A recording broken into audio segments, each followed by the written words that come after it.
السلام علیکم تان عزیز، این دست آمد خانه بسر باشید. ایلا هر کجا باشید نگهبانت خدا بود و سرتان درد رو نبیند، چشمتان گرد رو نبیند، دلتان غم رو نبیند، چشمتان نم رو نبیند، سرتان دلتان در رو نبیند و چشمتان گرد رو نبیند. اینچنین. خب من در همون ویدیویی که شبونه در بیره میگیرم کو برای اون نفرانی که گمانی بد میکنن نسبت زنهای با سواد خواندگی گمانی بد نکنه. در سوره حجرات اومده است که بعضی گمان ها گناه است و اینچون در آیات دیگر میگه که هر فکری که ما میکنیم کو یا که ملائکه دست راست مینویسد یا که ملائکه دست چپ مینویسد و در دفتر خزینه حیات دویمی ما بوده میموند. برای همین کوشش کنید که گمان بد نکنید. همتون عزیز التماس از گمان بد دوری بجوید، خصوصا پسرهای گمانی بد نسبت زنهای با سواد میکنن. این گپی من به پسرها تعلق دارد. نسبت دیگر تماشابینان من گفتنیم که هیچ گمانی بد نسبت هیچ کس نکنید، تهمت نکنید. نسبت تهمت به اومده است که لعنت بود با کسانی که تهمت میکنن زن پاک دامن رو، و نسبت گمان اومده است که بعضی گمان ها گناه است. در صورت حجرات اومده است.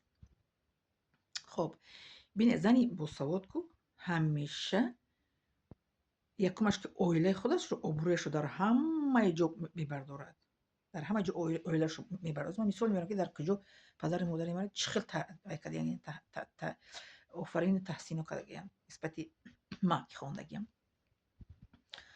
خب یک سالی بخشش سال 2001 وقتی که ما از مثال بیارم شما سال 2001 وقتی که ما حج رفتیم، در حج ما بسیار کارنامایی کردگیم. میدونی چه کارنامایی کردگیم در ایران؟ من ایرانی رو میفهمم گفت در ایران چقدر تاجیک رو کردم کردگیم. در اون گروهی خمون از سرحد ایران بچه گذاشتن تماشا میگن کدام اونجا ایرانی قطعی برای چی میگن پیچتور در پاسپورت گرفتن ترجمه کردگیم.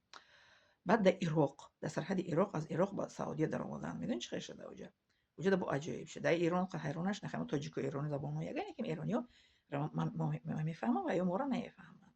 تاجیک رو دیگه که ایرانی‌ها که تماشا مرا فهمیدن که خانم خیلی قشنگ سخن میگه با زبان ایرانی. شما از ایرانی از کجا بلد هستید؟ گفت پرسن. من گفتم ایرانی رو آموختگی هم میدونم، ایرانی رو زبانی فارسی آموختگی بودم پیش از زبانی عربی. بعد در سرحد چیز عراق اومدیم. در سرحد عراق یک زنک به نام نقره با مادر من دوستی داشته است. اما نقره و خدای سوره قاسم بوده بود، دختری سوره قاسم رو کلنش بوده. بعد اومد همون محترمه نقره به نزد مادرم. ای مادر جان امی دخترتون که مرا یاردم کنه. مادرم گفت که ما دخترم کار ندارم، خواه برای یاردم کنه. نه خواه کاری خودشه، این زبان خودش آموخته، خودش کسی رو خواه یاردم نه، کسی نخواه یاردم نمیکنه. دختری من خیلی خاراکتر داره. با گفت فیروزه جان امشه پیش ما آمد التماس ما رو یاردم نمیکنیم. من گشتم گفتم که من ترجمه نه آمدم، من به سومی خودم آمده هستم. من در جای خودم ترجمه میکنم، در جای خودم ترجمه نمیکنم. چه فهمیدی؟ نمیده. اتوبوس گفتم چند تا مردکا هستن بریم که برای ترجمه کنم. یعنی برای چی من خواستم ترجمه کنم؟ برای که در اون گروه مردکا ما یک مردک بود ایشون گیزالا میگفت بسن ای تاجیکستان تو عربستان فقط زنکار نهزد، فقط زنکار پزد. گفتم برای مردکا رو بگی ترجمه کنم. گفتم زن که никто для одаму من برای شما ترجمه نیستم. در اینجا من ترجمه اومدگی نیستم. مرا که ترجمه که میوارن مرا باید که به سوم میآوردن. من سومی خودم قطعی اومده هستم. من هیچ کسته ترجمه کردن در چی نیستم. چی میگن نباید ترجمه کنم. بعد طرف مادرم گفت که دخترتون ما پیش دختری لشما مونا نیست. دختر مادرم گفت که دختری من خیلی گفت یه حق خو خشه قبول نمیکنه. راست میگه. دختر مادر همتین بو ایلوا کرد. گفت راست میگه. دختری مرا بهسون آورگی نیستن که برن در جایی که بخوان ترجمه کنه. در ایران گفت نه یاردم شو. بود در عراق یاردم کنن. همونجا گفت خوری بچه‌ها هستن عربی دونو بران کردن. این اپا نقرب گرده بگه که ما پیچ خوری بچه‌ها گفتن. خوری بچه‌ها گفتن که ما نمیدونیم عربی را، ما میفهمیم که زدن نمیتونیم. و ما گشتم طرف نقرب گفتم که خاکی نمیدونن چی به قزانه پس میزنن. زنه پس نزنن. زنه چی برای چون ایشون گیزالا فقط چپ گرفت زنه فقط زن نمیکرده. کسل بود پسیخ بچی بود که همونجا با آواز میومد. اتوبوس قسم کرده که ما اتوبوس قطعی حج رفتگی بودیم از چی میگن تاجیکستان ازبکستان ترکمنستان ایران عراق و سعودیه. اتوبوس مونده تقسیم قسمی قفوش زنه قسمی پیشش مردکو овози баланд қади бовоишон ягзела гап мезанад. Занакҳои италиян занак бояд дар хона бишад, занака чӣ хондагиши барои чӣ маро мефаҳмондай, ки ма занакҳоро аз ҳамин Тоҷикистон, модарҳоро то Арабистон ҳамаи дуоҳои дар киҷу кадом дуоро бояд бихонанд, омӯзонам барояшон, дар Сафо кадом дуоро бихонанд, дар Марво кадом дуоро бихонанд, дар вақти Мино кадом дуоро бояд бихонанд, дар пеши рӯбарои хонаи Худованд кадом дуоро бояд бихонанд. Ҳамин дуоҳоро дар раҳ ман оста онҳоро омӯзонам ба забони ҳарфи тоҷикӣ. Қади азёд карданд да ман гуфтанд чӣ гуфтам ҳеҷ ямне надонистам, варақа гирем дар вақти ҳам истодан рӯи варақа ҳам хона ҳеҷ кар намекунам. Акун мо дар ҷойи автобус мисол гап мезанем ки дуо мефаҳмон ба занакҳо, ба занҳо, модарҳо. Ҳамун ҷо хича биниша дар ҳамин ҷо гуфтива ки халонда занака чӣ гап заниши, занака гуфтам гузаронди аҳад.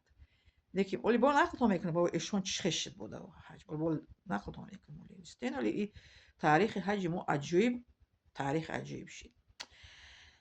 Баъд гуфтам апай нуқра хоб рафтем, гуфтам ян ёрдам мекунам шуморо.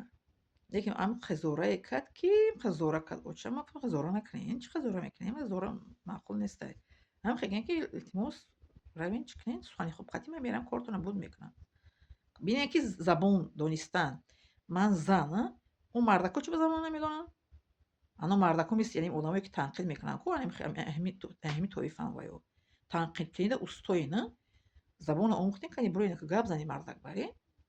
Бо дар онҷа занак дар кор шид. Ман зан. Гидеб кани мардако. Кани мардакое ки ҷор мезананд, мисли эшони гизела. Занака чӣ хонданиши, занака чӣ гапзаниши. Ина бо занак мера кора буд мекунад ку. Гуфти кулобиё ки бо ба ҳами занаким кора рафтам.